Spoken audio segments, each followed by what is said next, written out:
Welcome back to Authors and Innovators. I'm Larry Gennari. Thank you for spending some of your time with us. If you enjoy these books, please visit the link below and support our independent bookseller, Nantucket Book Partners. Thanks too to our sponsors.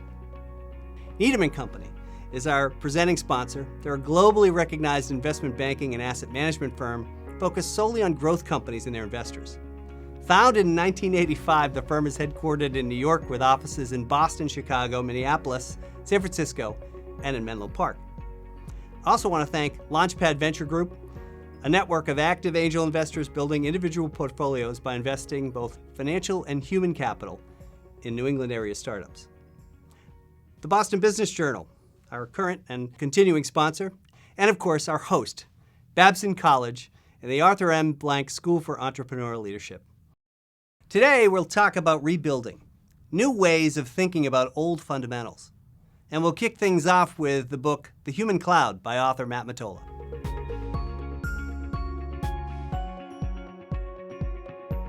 Hey everyone, welcome to Authors and Innovators 2021. I'm Caitlin McCulley, joined by Matt Mottola, the co-author of The Human Cloud, which I have right here, and I see you've got it in your background, prominently placed. First of all, it's great to be with you, Matt.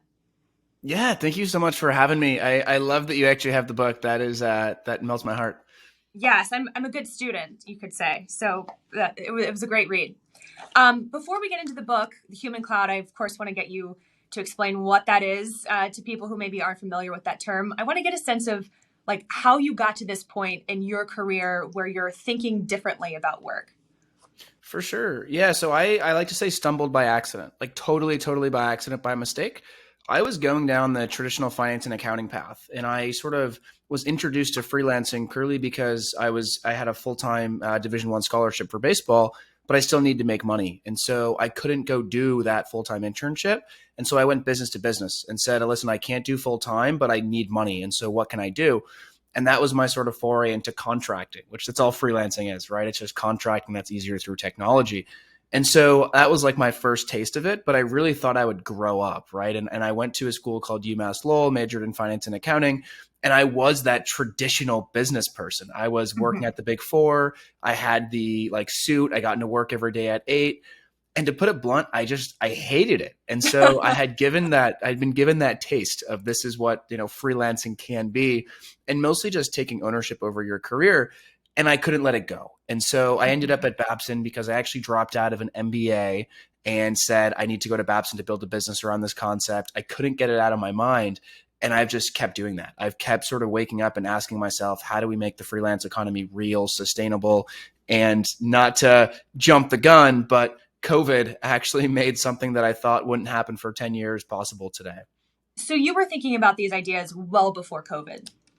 Oh, yeah. That's been my whole career. The joke is like, it's been so painful, to be honest, because when I was doing it early on, it wasn't normal. And I actually got dumped for it. My parents thought I was this rebel that wasted all this opportunity, but I couldn't let it go. And I think that's a sign of many entrepreneurs. And, for those that are at Babson listening to this, you probably have a similar feeling of why do I love this so much? Why can't I go get a normal job or just do a normal thing? It was like that for me. And I was actually very jealous and very sort of had those feelings of like insecurity of why can't I do this, right? Why can't I stick with the Big Four? Why do I keep just sticking with this freelancing thing? And I've been everywhere from San Francisco, Seattle, Singapore, you name it. I've kind of gone wherever the opportunity has presented it for me.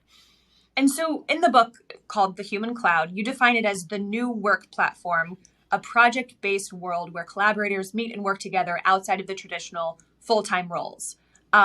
How do you see, or first of all, how did you come up with this term? Because I think it describes it pretty well.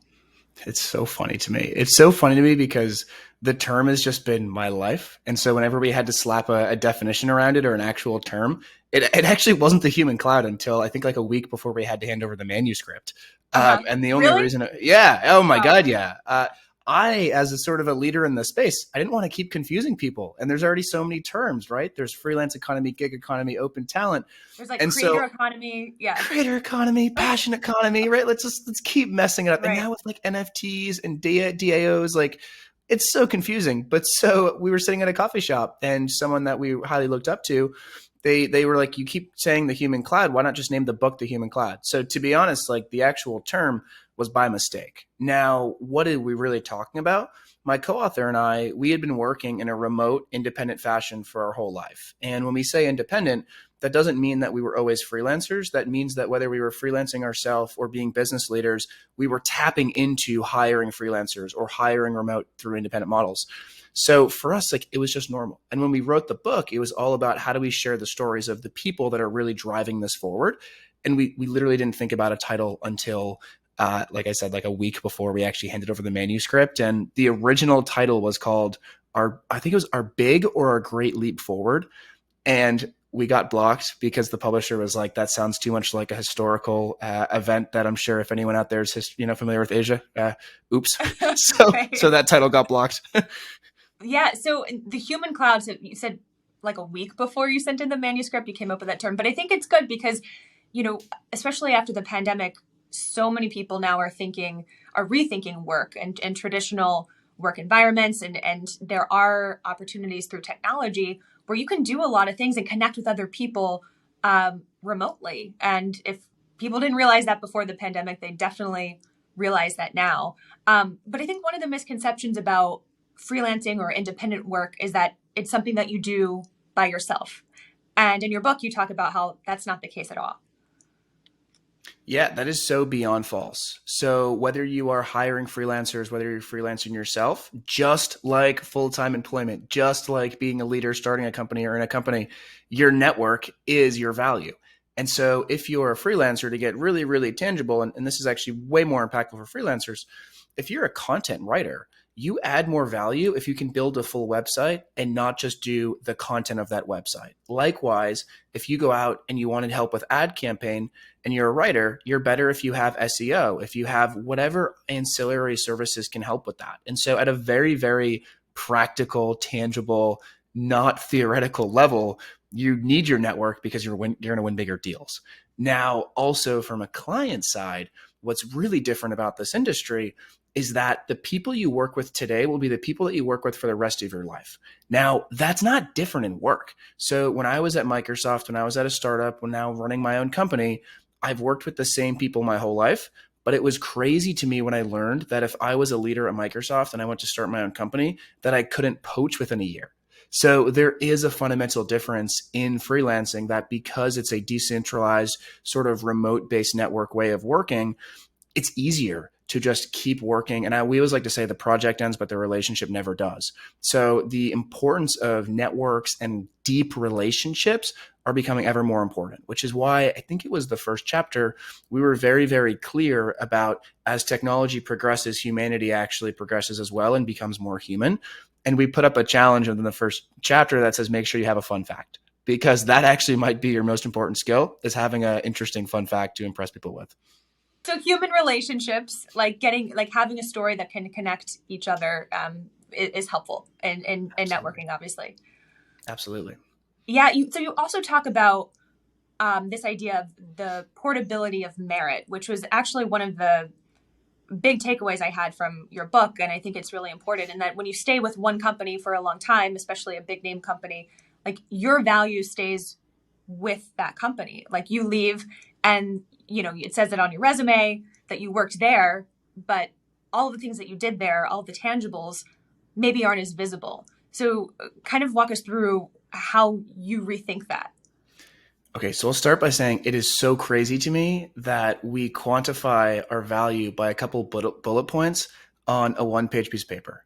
Like that's the craziness to me. And that's why starting by freelancing or being in this world, that just didn't make sense to me. So I've personally never had a resume. I've always sort of gotten a job by meeting someone online, adding small amounts of value, and then eventually that turns into freelancing for them or potentially starting full time, which is what happened at Microsoft. So the basic premise, though, is that when you're working in an outcome-based environment, so that's the big difference, is that freelancing is not about gigs. It's not about getting cheaper work. It's about working in an outcome basis. So instead of saying, hey, I come to an office for 10 hours a day or 8 hours a day, you say, I'm a content writer that can produce you 2 articles a week, and even get more tangible. I can increase your awareness, or I can increase your conversion, or whatever it is, KPI you want to associate to, I can do this. So that's really what it comes down to. And once you start working in this fashion, you realize that your ability to produce and quantify merit is accelerated. And so one of the stickers I used to have on my laptop said I'm X amount of years in gig years, and it's related to dog years.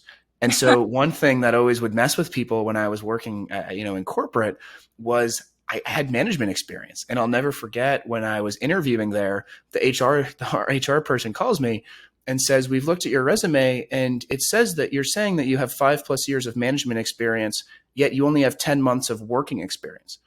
And I was like, well, of course, I've been running remote teams since I was 18 years old. Like I probably actually have 7+ years of management experience. So there's this shift, right? Where once you get down to the outcomes, kind of everything else goes to the wayside, and it's all about what have you produced. And once you get to that level, you've accelerated what I would say is the feedback loop. And you mentioned the technology changes as well. That brings me into the other part of your book, the machine cloud, which you talk about. If you could kind of go into that idea and how it relates to the human clouds, or how freelancers, independent workers can make the most out of the machine cloud. Let me caveat by saying Did you make up this term too? No. Well, so here's the thing. So actually, it was supposed to be 2 sections. The first section was the human cloud, which was me, right? That was freelancing and remote work. The second section was the machine cloud, which was intelligent automation. And so the original terms were human cloud, machine cloud. And then we realized, wait, it's all one thing. It's the human cloud. So we put that as the title. But I will caveat this by saying the beautiful thing about hiring freelancers is it lowers the barrier of entry to be able to hire really smart people. Mm-hmm. And what I mean by that is when you are a young leader, you look up and you say, how in the world am I going to get resources to actually be able to lead, because you can't do everything yourself? Now, do you sit in a company for 10 to 15 years so that you can finally get to management, to have headcount and have budget to hire people that are way smarter than yourself? Or in a freelance capacity, do you hire for cheaper projects? So my caveat is that in terms of the machine cloud, I am not the expert. I have taken the free Harvard courses. I have sort of self-taught myself programming and ways to kind of be good enough, I guess you could say, in the technology space. But my co-author, Matt Mottola, he is the overwhelming one of the leading experts in this space. And what I really want you to, you listener, to take away from this, I was able to hire Matt Mottola as a 24-year-old for a $500 project to technically vet a report on artificial intelligence that I wrote, knowing that I did most of the work, but I wanted him to be able to look at it so I could start to build a relationship with him. So that's, to me, like, that's the most important point, is that if you're a leader, hiring freelancers gives you access to people that 25 years ago you wouldn't be able to, right? With that said, both the human cloud and the machine cloud come down to one thing, which is the ability to do more with less. And so the human cloud says, if you're a leader, how do you hire experts to augment what you can do and what your team can do? Whereas the machine cloud says, how do you hire technology to be able to augment what you can do? And all technology does is it automates repeatable processes. Like, at its core, that's literally it. And so when we talk about the machine cloud, one of the most simple examples is something like a calendar application like Calendly or HubSpot. And so how can you use technology in your business to automate all those repeatable processes to make you more creative? That's really it. Okay. And I want to take a little detour here and get into how you and Matthew Coatney started working together, because I think a lot of entrepreneurs listening can learn from that. I mean, did you just, you hired him initially for a small project and then built the relationship? Yeah. So, and I've done this with numerous people that are so much smarter than me. I think that's been my number one tips for young people is don't be scared to hire people that are older and way smarter than you. And here's the thing, when you're young, you have the time and you have the energy. When you're old, you have the expertise and the ability to say, chase this question and not, falter that way. So with Matt, I literally just posted a project on Upwork and said, and very, very clearly, here's a report, here's my problem, let's form a relationship. And I think it was $500. So when I've thought about, hiring freelancers, it's always been for my personal budget at first. So when I was living in San Francisco, right out of Babson, I think I had 5,000 MRR coming in, and I had $1,000 of extra income a month. So I would go hire freelancers with that. Same when I was at Microsoft, my MRR went up, but that meant I could hire more freelancers. And so with Matt, it started as a $250 project for him to technically vet this report that I wrote. And it turned into a friendship. And that's what's happened with all the freelancers that I work with. We started working together when I was 22, 21, and I still work with them for the rest of my life. And they're all over the world, right? I think one of the cool things about this space is there's a lot of talk, right, about sort of diversity in the US right now.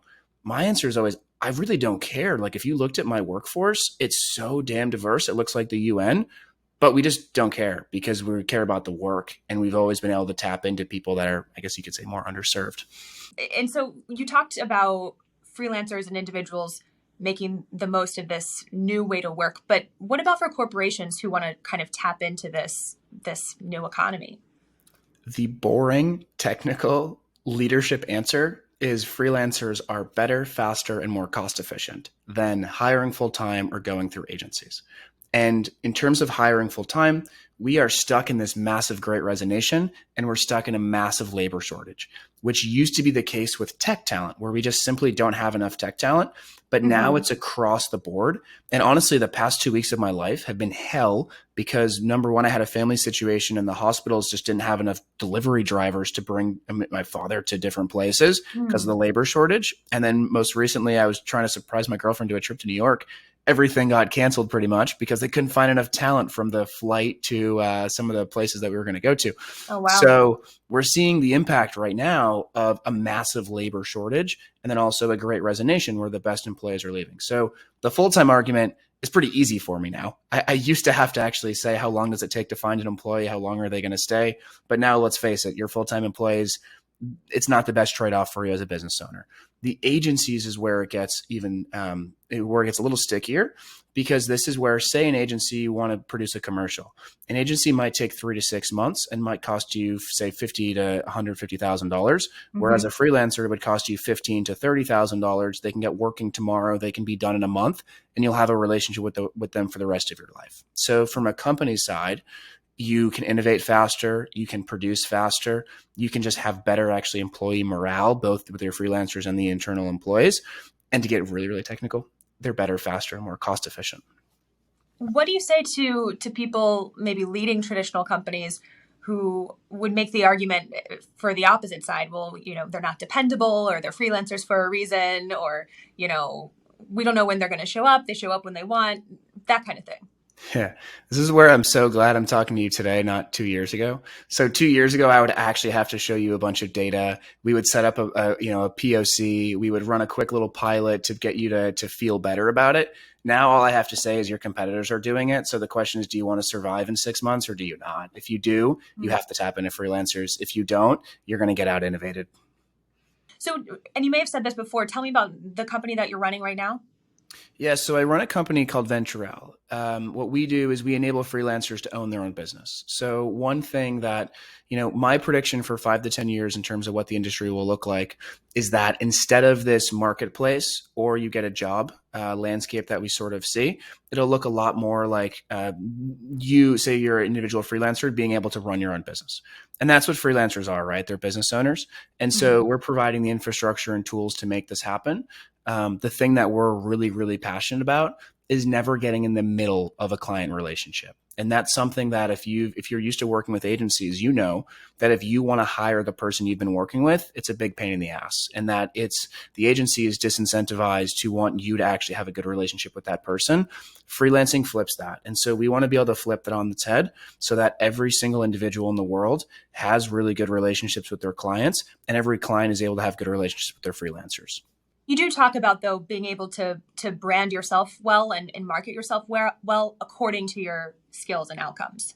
Yes, absolutely. Absolutely. So, and it's funny, like there's kind of conflicting here, right? And like, there's not enough data for me to sit here and say, this is the one way. But I will say there is an overwhelming pattern that I've seen the past 3 to 5 years in regards to seeing projects happen at scale and freelancing happen at scale. Freelancing at scale, what I would define that as is usually making 100 to 250 a year, but being able to control your income. So not feeling like you have to wake up and make your next project. The overwhelming driver of success that I've seen is strong relationships. And so if you have 5 to 15 clients that absolutely love you, that is what success looks like if you want to be a freelancer at scale and have a sustainable career. Now, the one of the leading sort of myths about having good 5 to 15 clients is that most of the best freelancers don't have strong personal brands. Mm-hmm. So we do have this crazy contradiction, which probably will take a lot longer than this conversation to discuss. But there's this thing where the LinkedIn influencers are actually not the best freelancers based off of the data that I've seen. The best freelancers usually don't have the best of profiles, but what they do is they can quantify their value in a very, very quick, simple, and understandable way. And so what they can do is they can say, I'm a graphic designer. Not only am I a graphic designer, I can produce you websites. I can produce you ad campaigns in X, Y, and Z space. And very quickly, they can say, you're looking for a website in fintech. Here's an example that I have. And then they can package their outcomes. So they can say, if you want to get started, it's going to be $2,000 for a discovery session. That'll tell you what we should do. If we want to build the whole site, it'll be around $15,000. So that's the difference, is that it's not a look at me post every single day. It's a here's a quantification of the value that I have that I can deliver for you and how we can get started in a simple way. Yeah. So what are you reading now, since this is Authors and Innovators? Anything that's on your shelf besides your lovely book behind you? How sad is this, Caitlin? I haven't read a book since I sent over the manuscript. I feel so ashamed saying that. You're not the first person to say that in these interviews, actually. I think people are pretty busy. I feel so bad saying it, because when I was from college to, I guess you could say, the first 3 years, I've read an insane amount of books, and I would even make book summaries, because when I would meet people and leaders, I would always, they would always talk about a book, right? And so I would send them a book summary and be like, hey, want to meet with me again, or something like that. So my reading has gone significantly down, significantly down. And I know I'm probably not supposed to say that, but yeah, I literally haven't read a book since. I will say the one thing is, in moving from Seattle, Singapore to Miami, it has been also tough to actually store the books. So I got a bunch of books, in a bunch of different places, and that has been logistically difficult. No excuse. But yeah, I'm sorry, Kate, that's a terrible answer, but I really have not read a book since. Honestly, you're the second person to say that. So don't feel bad. There's another guy we talked to also who had the same answer, just busy. All right. Well, is there anything else that I didn't ask that you wanted to get across? I know there's a lot. Oh, I know. Advice for people who are curious about changing their work situation, experimenting with freelancing. How do you get started? Okay. I would say that my advice is, don't listen to my advice and take everyone's advice with a grain of salt. The reason I say that is because there are so many opportunities to make a living in today's day and age, that if someone's trying to sell you something, or someone's acting like they have the one path, they're just trying to sell you something. And so in regards to freelancing and sort of my line of work, is if you want to make a massive impact, but you want to do it in an ethical, sustainable way that, quite frankly, requires you to have less money and not have access to traditional channels, then go out and hire freelancers through various platforms, through your network. There's millions of freelancers waiting to really help you. But that said, start small. And then the reverse is, if you want to get involved in freelancing, my advice to you is going to be, don't quit your job. Think about what outcomes or what value can you quantify and deliver to someone. And literally all that means is, if we were sitting in an elevator right now, just like if you were about to launch a startup, what's your elevator pitch? Specifically, what can you do for me, at what cost, and how long will it take? That's it. So, but really, I can't stress enough, don't listen to me, and don't take everyone's advice with a grain of salt, because there is so much opportunity in this world right now. There's almost too much opportunity because people don't know what to do with it. But seriously, blaze your own path. All right. Make good relationships. Boom. Yeah, I couldn't agree with that more. And deliver on what you commit to, because that's the source of good relationships, right? So. All right, Matt Mottola, thank you so much for your time. All right. Thank you so much, Caitlin. Yeah, thanks. And for those of you watching, there'll be more interviews with authors and innovators later this week. And if you want to check out The Human Cloud, you can get that from the independent bookseller. The link is on your screen.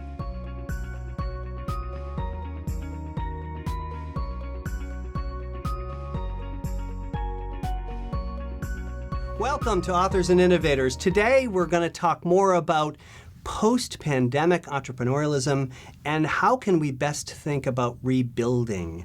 New thoughts on old fundamentals. And I am delighted today because we are joined this morning by Professor Felix Oberholzer-Gee, who is going to talk about his book, wonderful book, Better, Simpler Strategy.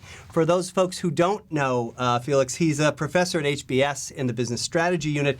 He currently teaches competitive strategy and serves as the faculty chair for the Senior Executive Leadership Program for China and Driving Digital Strategy, a program that helps senior managers navigate the digital transition. And we certainly need a lot of that.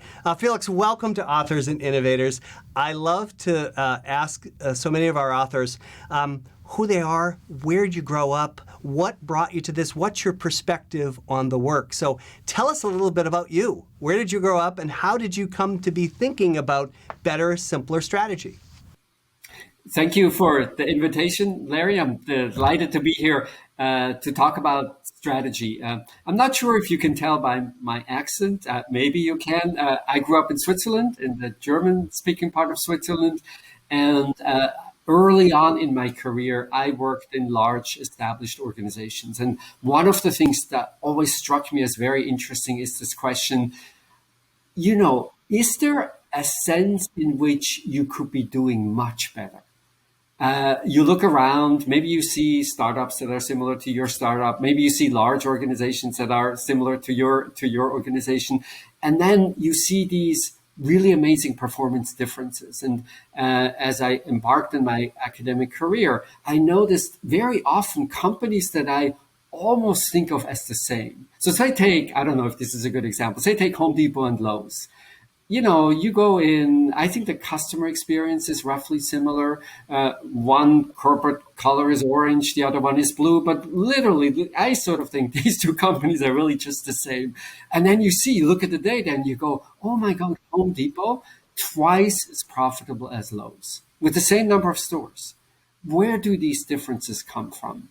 And so for my entire career, I've just been fascinated by some companies in some fashion manage to be much more successful than others. And the book, I think, is in a way just an exploration of where do these differences come from. I love that. I love the title. It fits so well. This is one that I think I wrote about in my Boston Business Journal book column. I did read it in one sitting because it is a better, simpler approach. And you're saying, look, you can have a digital strategy, a talent acquisition strategy, every kind of strategy, but stop. You say stop and focus on value creation.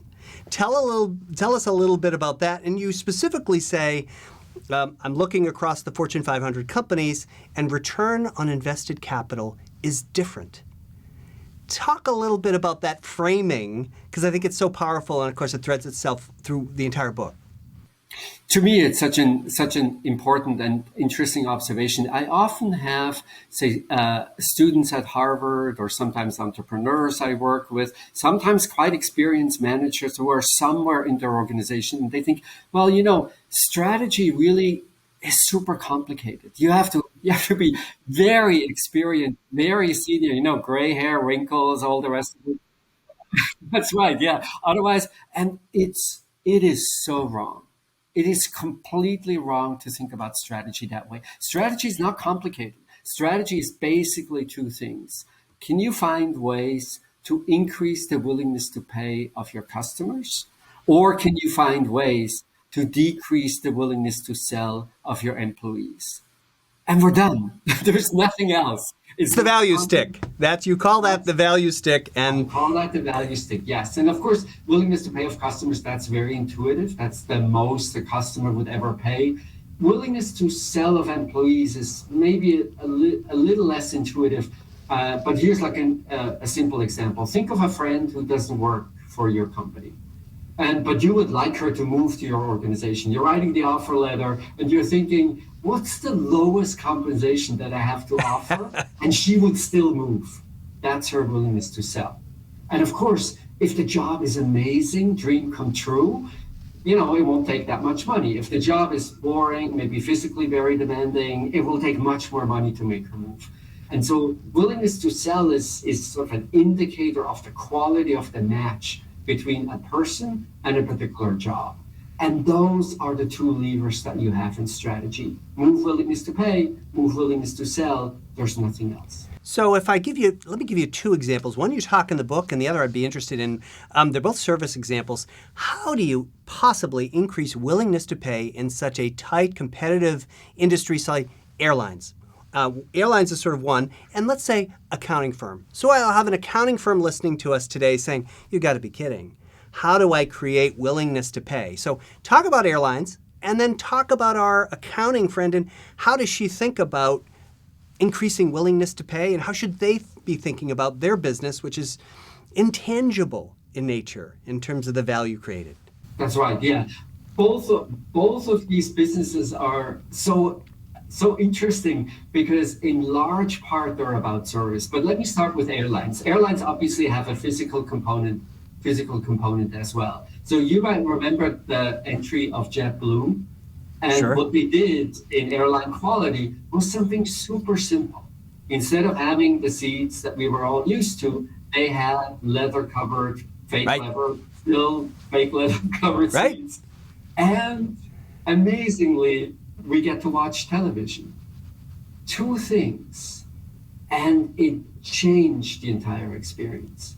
And that's what you want to look for, right? It's not a million things. It's not 50,000 projects. It's one or two things that really, the moment I can watch television, it just really changes my experience sitting in an airplane.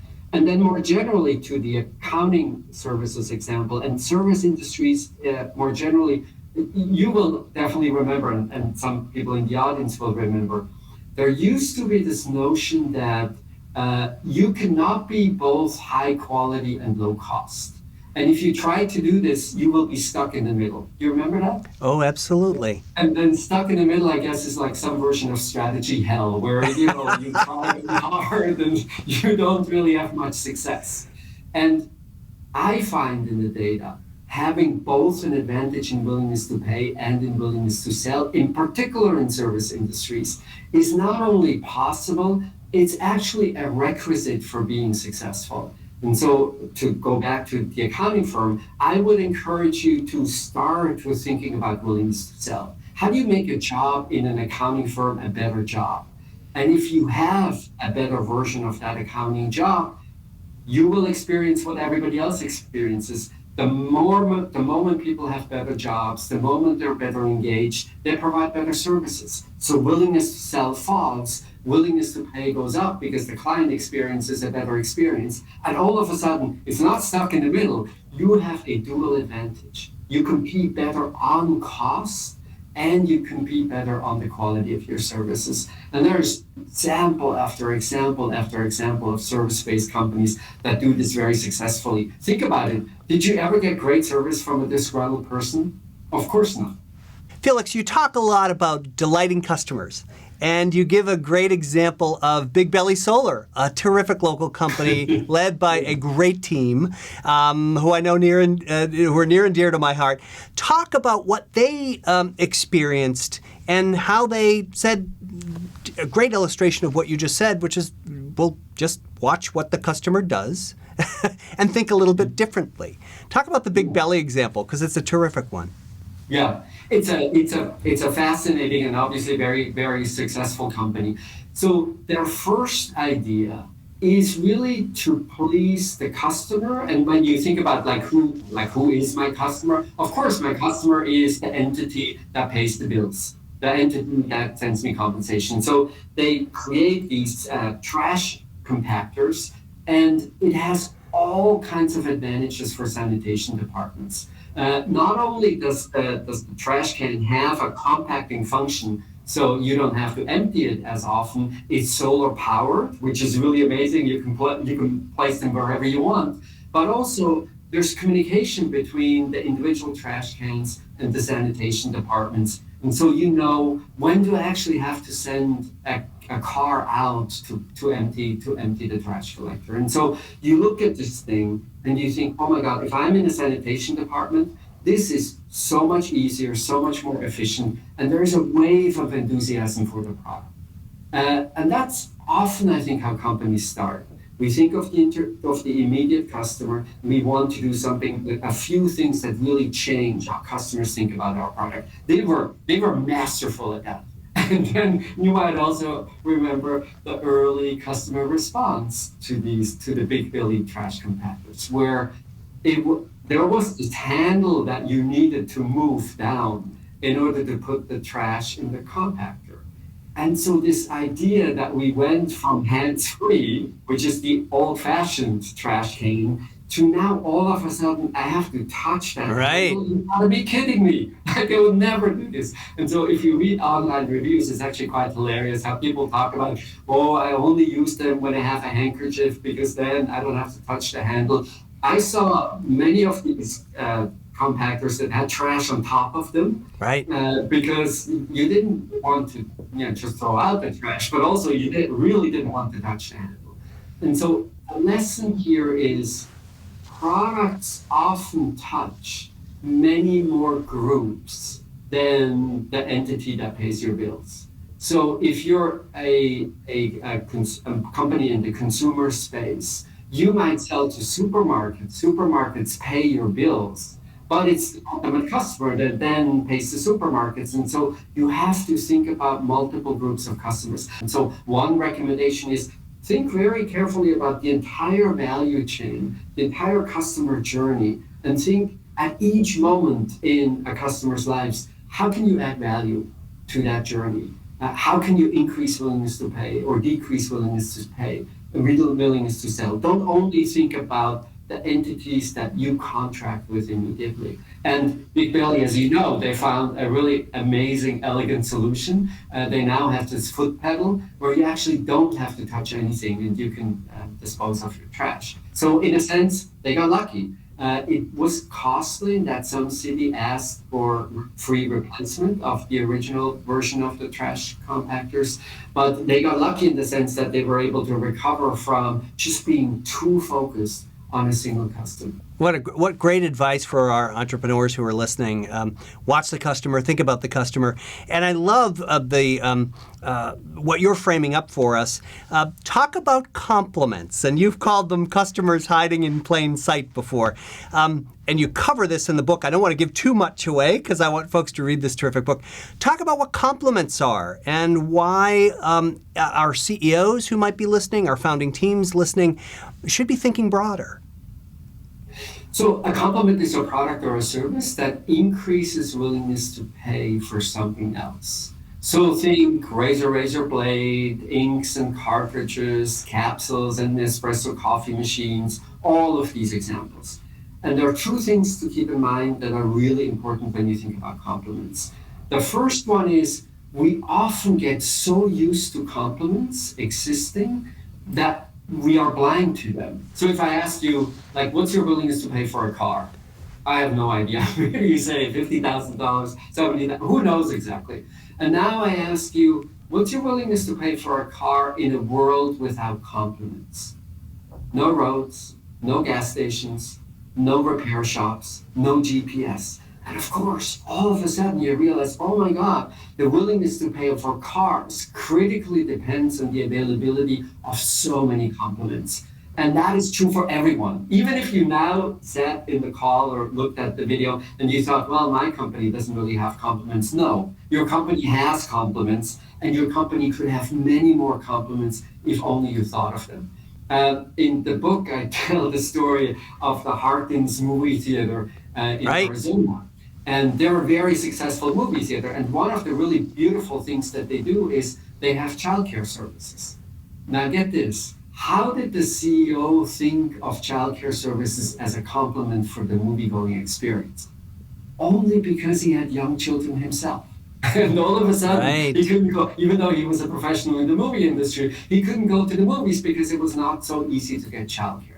And I find this time after time after time. Compliments are just not so easy to see. The second thing about compliments that is really just amazing is if a compliment gets cheaper, willingness to pay for the other product goes up. I love that. It's such a great illustration. So the price of one compliment goes down and it drives up the willingness to pay for another. It seems it's a neat symmetry, and it's a great illustration of the value stick. For our CEOs who might be listening and they say, I want to instill value creation as we rebuild this after the pandemic in all of my employees. And you give this great example of calling and ordering flowers for a friend's birthday, and you were late. Yes, Talk about that as a way of thinking, having employees think about value creation at every level. Yes. So So this is what I see in many companies. Once we instill this, every project, every initiative, every idea is measured against, does it increase willingness to pay? Does it decrease willingness to sell? Once you have instilled this type of thinking in the company, what happens is actually quite interesting. You have lots of ideas and you have many behaviors that just automatically conform to this spirit, to this ethos of value creation. And the story is a personal one. I have a friend in LA and I sent her flowers for her birthday. And then one year I forgot. It's usually my calendar. I don't quite remember what happened, but I didn't send her flowers. 2 or 3 days later, I noticed, oh my God, it was her birthday, I didn't send flowers. I called this flower store. It's late in the day, I order my flowers, and the salesperson asks, should we send flowers today, or is it good enough if we do it tomorrow morning? And I said, well, a little embarrassing, I forgot my friend's birthday. It would be really fantastic if you could send the flowers as quickly as possible. And she asks, should we take the blame? Wow.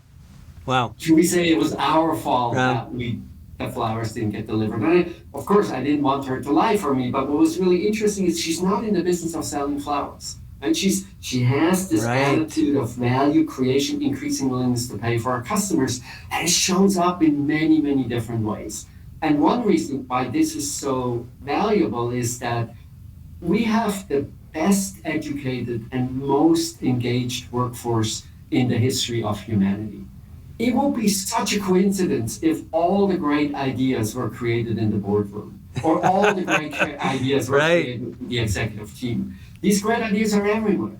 And so if you can teach everyone to adopt this ethos of value creation, just like walk around every day with open eyes, what are opportunities to increase willingness to pay? What are opportunities to decrease willingness to sell? You get everyone pulling in the same direction without sort of condemning the firm to doing 1,000 different things that don't really amount to any serious value creation. And in addition to thinking about it internally, you argue that you've got to be thinking about this and can apply it to lots of external situations outside. I love the framing of one of your chapters, supply chains are people too. So talk a bit about folks who are thinking, oh my goodness, how do we solve this supply chain challenge that we're all experiencing these days? Yes. One thing that is so interesting to me about supply chains is presumably the rationale for having suppliers do part of the work is that they have expertise, they have knowledge, they just do a better job, but maybe they do it at lower cost than we do. And then at the same time, we tell them in minutious detail how they exactly have to go about their products. And much of it comes from a logic of procurement. In procurement, I love having apples to apples comparison because then I can pick the cheapest company, I can pick the cheapest supplier, and I know exactly what I want.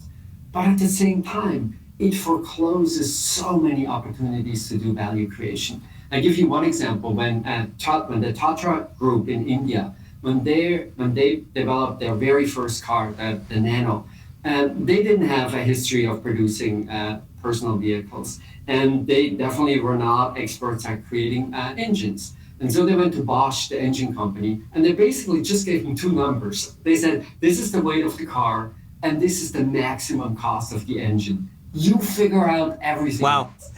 That engine turned out to be a marvel of engineering ingenuity. Really amazing. All this innovation in one engine. And you ask, how did it happen? Well, the way it happened was that you left many degrees of freedom to your suppliers, and you worked in a collaborative way, trying to figure out how can we actually decrease willingness to sell of our suppliers.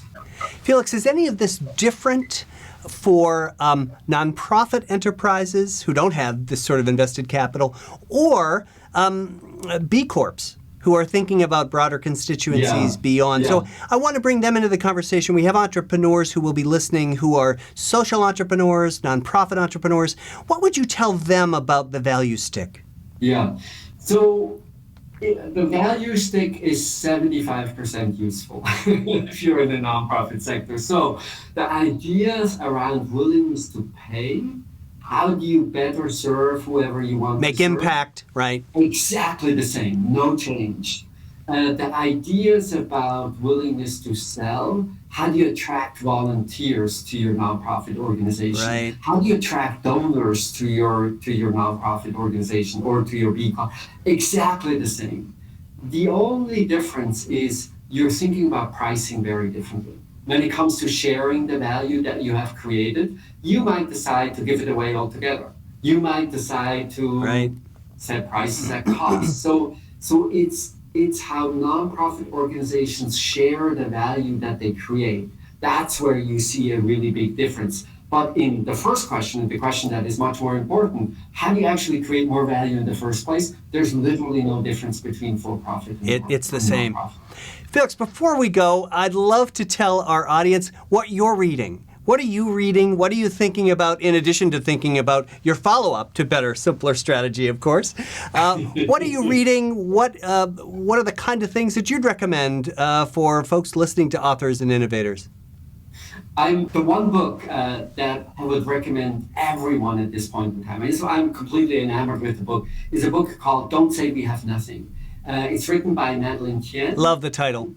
And it's a story of China in the last 50, 60 years, told through the eyes of a musician family in Shanghai. And one reason why I think it's both a wonderful book, the way she writes, it's just like a dream come true, but also it's so important to remember the recent Chinese history, like those experiences are horrible, horrible experiences. And not to forget, sometimes at a time when now tensions between the United States and China are at a high, let's not forget the human side. Let's not forget the people who had lived in an oppressive regime for a long time, then saw some opening up, some sense of civil liberties and what you could say, and now experience almost like going back to a much darker time. Well, wonderful. Felix, thank you for that terrific recommendation. We'll have to leave it there. Unfortunately, I'm so pleased that we were able to talk about your terrific book, Better, Simpler Strategy. Felix, are there other places that people can learn more about this? Websites or anything else that you could say to learn more about Better, Simpler Strategy? Of course, buy the book. Where else can people learn more? If you're interested in having us think about value-based strategy. I have a podcast, After Hours. We talk about issues at the intersection of business and society once a week. We typically come out on a Wednesday. So if you're interested in sort of a live conversation about how do you think about value creation? How do you think about value creation opportunities? How should we think about challenges and opportunities that businesses face today? After Hours, easy to find wherever you find your podcast. That sounds wonderful. Felix, thank you so much. I hope folks will be able to get this terrific book, Better, Simpler Strategy, and tune into the podcast. Thank you again. Thank you, Larry. It was wonderful to be here.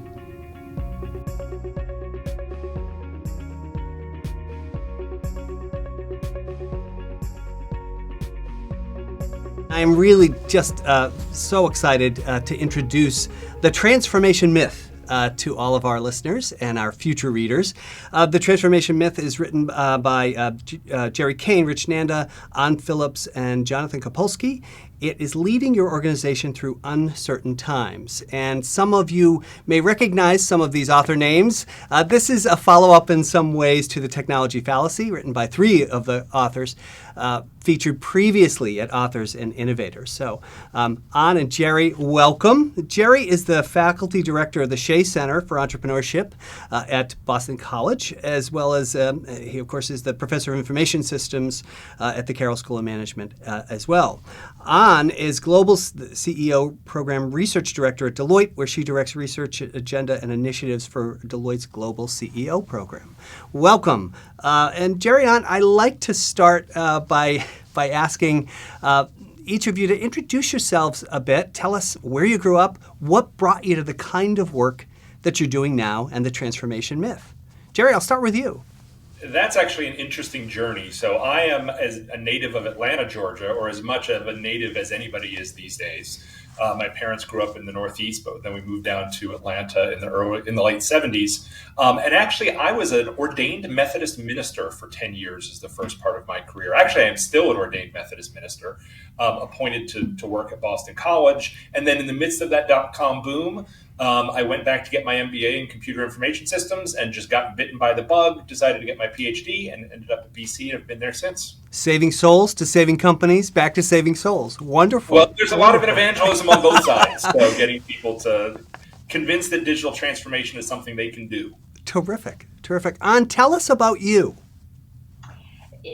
This is funny, and it's funny that Jerry went first because there's a little bit of a pattern here about taking the kind of circuitous route to all of this. I grew up in Florida, in Central Florida, and went to school thinking that I would study humanities and go get my PhD and teach at a university. And at the time, I was always a little bit torn between like the hard sciences, the physics and math, and the humanities. So I went on to a PhD program, started it in comparative literature, and started studying technology and culture. And then a couple years into it, thought, how am I going to make a living out of this? I feel like I need something a little bit more practical. So I got into consulting, interestingly enough, and started doing technology implementation. So a number of years after spending all this time doing technology implementation for our clients at Deloitte, realized, that there was another calling, and I kind of circled back and went into research and writing, and still around the topics of technology and culture. Wonderful. For our student entrepreneurs listening, know that it isn't a straight line, and I know that Anh and Jerry, as teachers and as advisors, would tell you the same. Anh and Jerry, the transformation myth. Tell us a bit about the title. Why is it a myth? When we keep hearing people talk about the new normal and reaching this new plateau of where things are at least a bit more of a steady state, you say that's a myth. Why? Yeah, so most of the time when I hear people talk about transformation, digital transformation, business transformation, there's like a before and after. It's a one and done. And what we discovered in this research and we were investigating how companies were responding to COVID. And what we found that it wasn't just about COVID. It was about COVID. It was about George Floyd. It was about supply chains. It was about climate change. It was about digital transformation. It was about all of these disruptions on top of each other. And when you're dealing with such a turbulent environment, which is what we believe is the new normal, there's no now getting to a new place of stability. We're building organizations to adapt to rapid change, and that is an ongoing process. There is no transformed company. There's only transforming companies to the challenges they face. Wow. So change is constant. Yeah. And I would compare this to, I was thinking about this earlier as Jerry was talking, that it's almost like I look at my kids, right? And sometimes you think, okay, they go through one phase in life, they're toddlers, and then they become, they go to elementary school, and then they go into middle school, and then they're changing as they go into high school. And you kind of wonder at what point do they stop growing? Well, the answer is they don't really stop growing. And it's the same thing with companies. You don't ever stop growing as an organization. And you have to continue to remember that. So you're never going to reach whatever state you think that you're supposed to reach. What kind of research did you folks do as part of this? Can you give us a little bit of background on what led to the path of the transformation myth?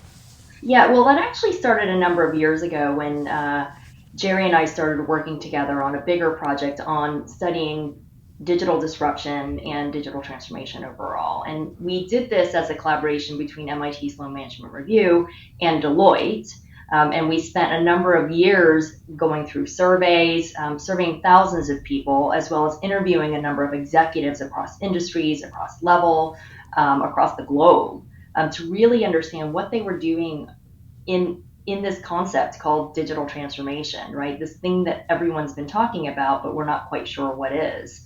And that started a number of years ago, and that, as you know, resulted in the technology fallacy. And so what we've done since the technology fallacy is to really figure out what's next, and to also think through, okay, we're seeing during this period of the pandemic that a lot of organizations that have adopted some of the principles we talked about in the technology fallacy, are now actually doing better during the pandemic. They're more nimble, they're more agile, they're able to weather the storm, they're able to innovate through all this disruption. And that's what led us to do this book. And we started by just talking to a bunch of executives. And so we spent a good portion of the past year or so collecting all of these stories from lots of different organizations. Jerry, there's a lot of Zoom calls. So anything in that latest bit of research that surprised you? Yeah, I mean, the biggest surprise to me as we pitched this book to MIT Press in March of 2020 as sort of the world was going crazy and falling apart around us. And the biggest surprise to me was the number of leaders that saw, at least from a business perspective, not from a societal, not from a personal perspective, saw it as a chance for real opportunity and real innovation. And I was really surprised at the level of optimism that many of these executives we interviewed expressed, as well as the bold leadership that they exhibited. You know, as I'm sort of seeing the doom and gloom in the news, they see opportunity, opportunity, opportunity. One of our respondents said, "This is the moment my team and I have been waiting our entire lives for." And so that optimism, that chance to really move through innovation, taking advantage of the crisis to push advances that they've been wanting to do for so long, I was just surprised at the number of people that said, this is our opportunity and we can't miss it. I think that comes through in the book, and I like that for each of these chapters, you set out the framework up front, and you say, look, we're going to talk about simulations, frameworks, and also give you checklists. So we're not just going to present something, but we're going to give you a framework to think about it. When you're doing that, and I sort of went back to the technology fallacy as I was looking at this, how was the pandemic a different event, or was it, from what you've been thinking about as part of this research, the old research, the latest, most current research?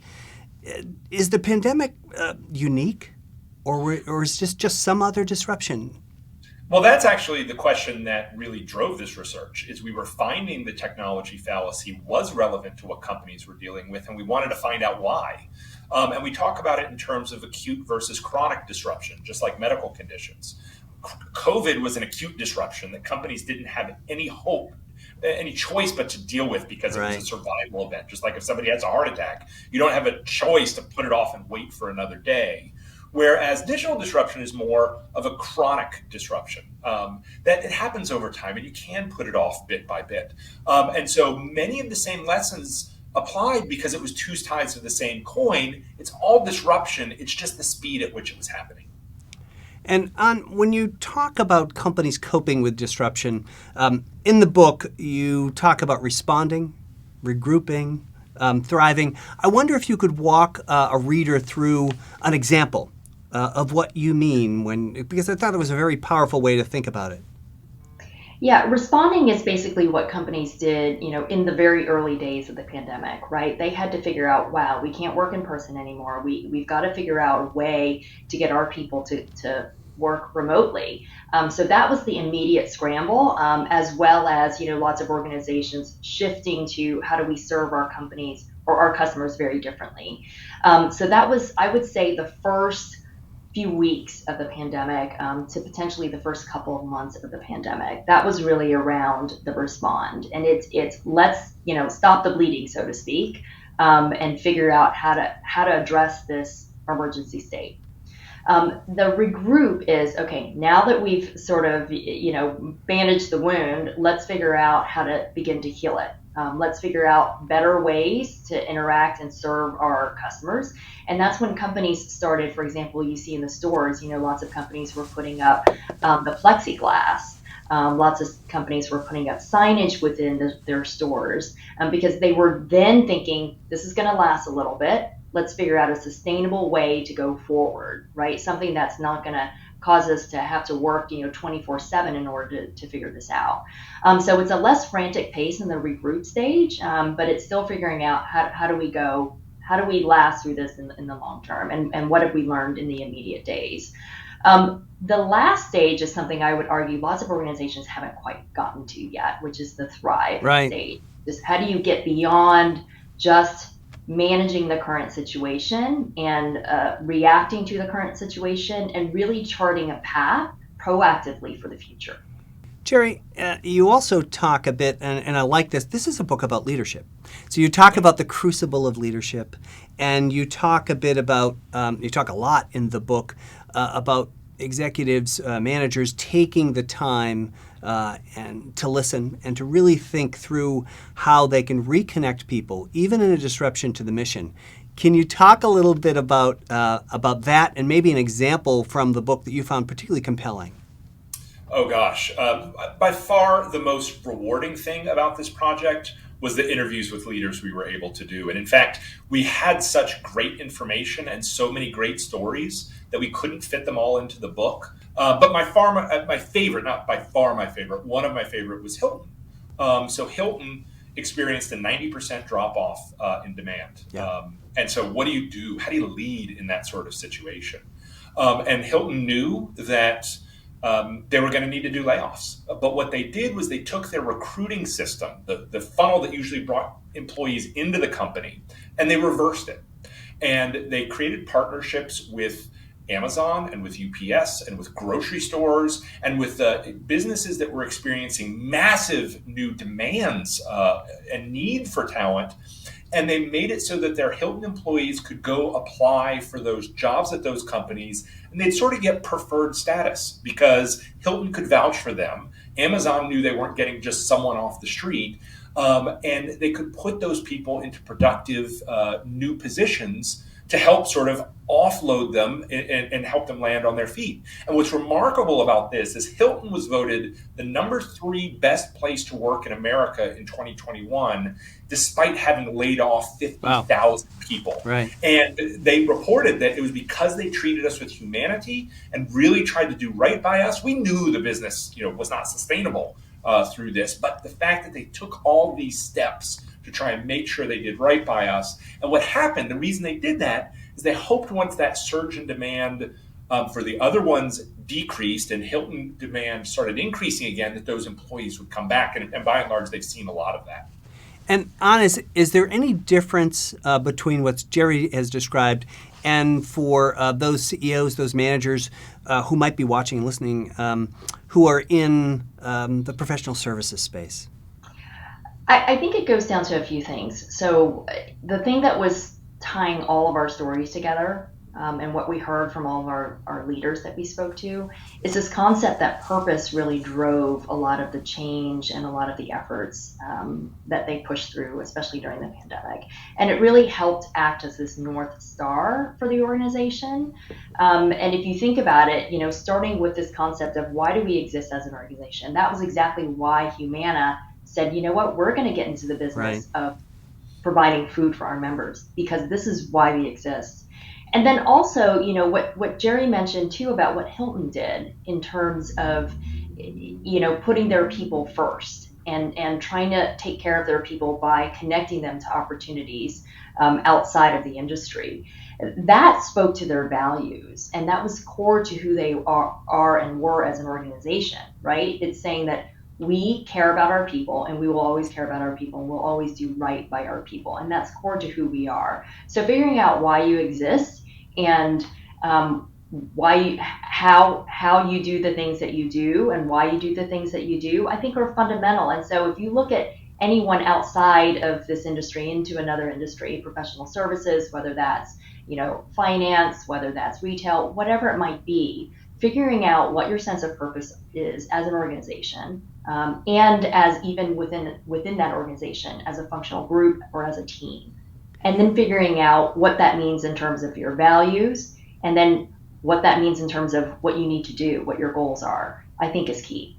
If we have folks who are listening, are there specific differences that you might say to folks who are just getting started?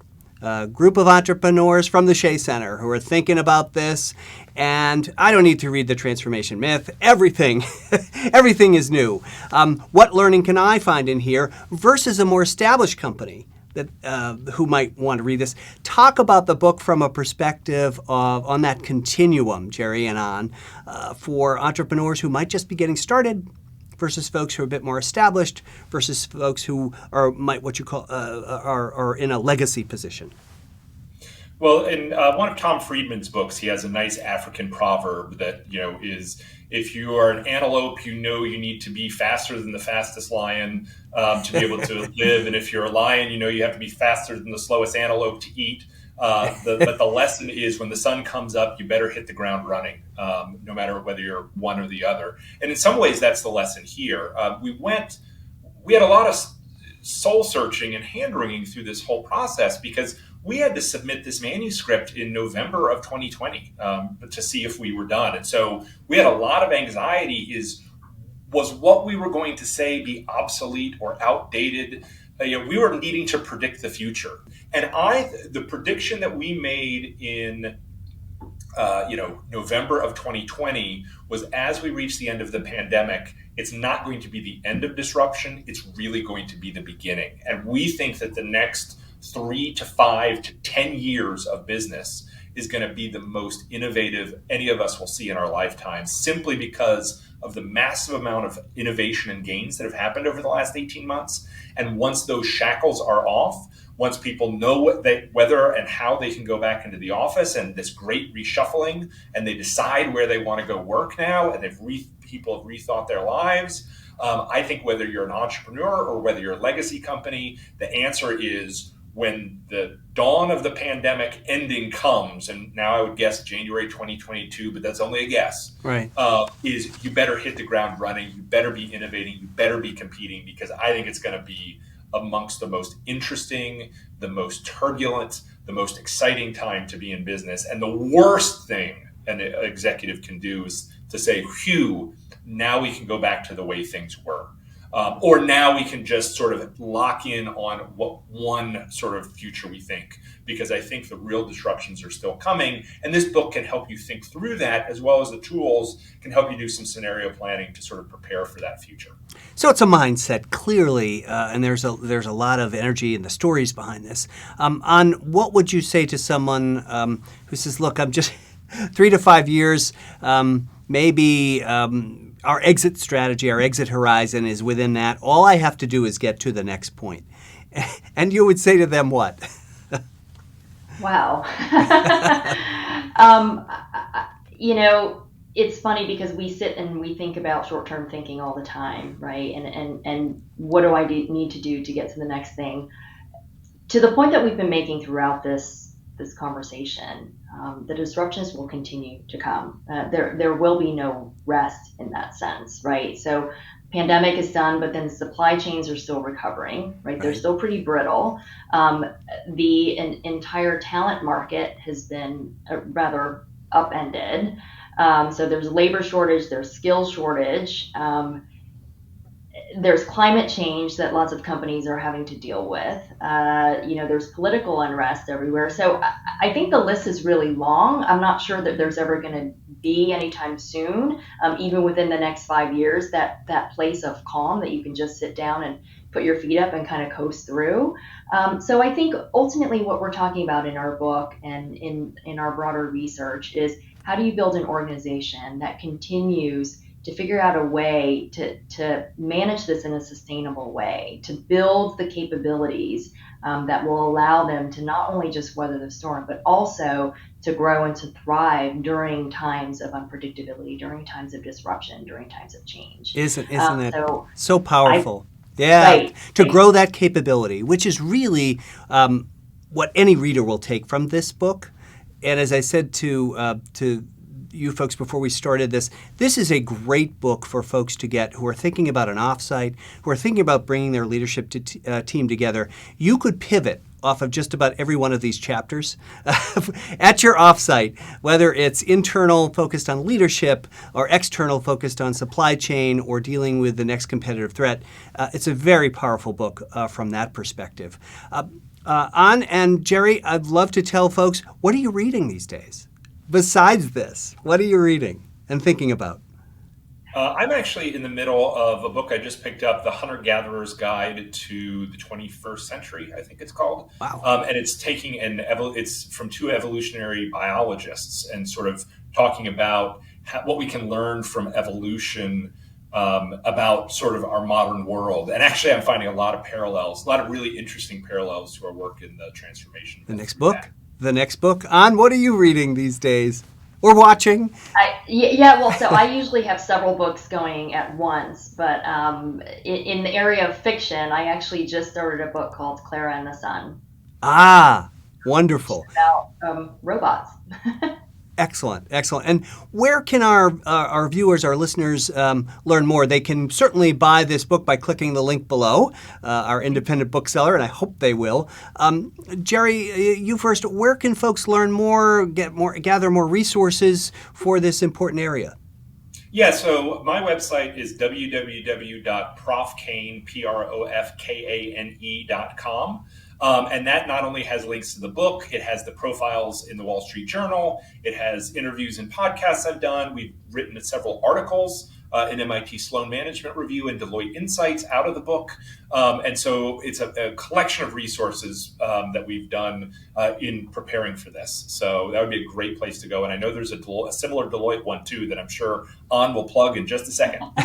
Anh, where can people go, or where would you like to direct them or have them think about? So if they just type into their browser, Transformation Myth Deloitte, it'll actually pull up our landing page, which has a lot of similar content as what Jerry described, a lot more information about the book, the Wall Street Journal series, several articles that we've written that are pulled from the book. They can also reach out to me. They'll find me on LinkedIn and on Twitter under Anh Phillips. Wonderful. Thank you both. The book is The Transformation Myth, and I hope you'll be able to pick it up. Jerry and Anh, thank you very much for spending time with us today. Larry, thanks so much. Thanks, Larry.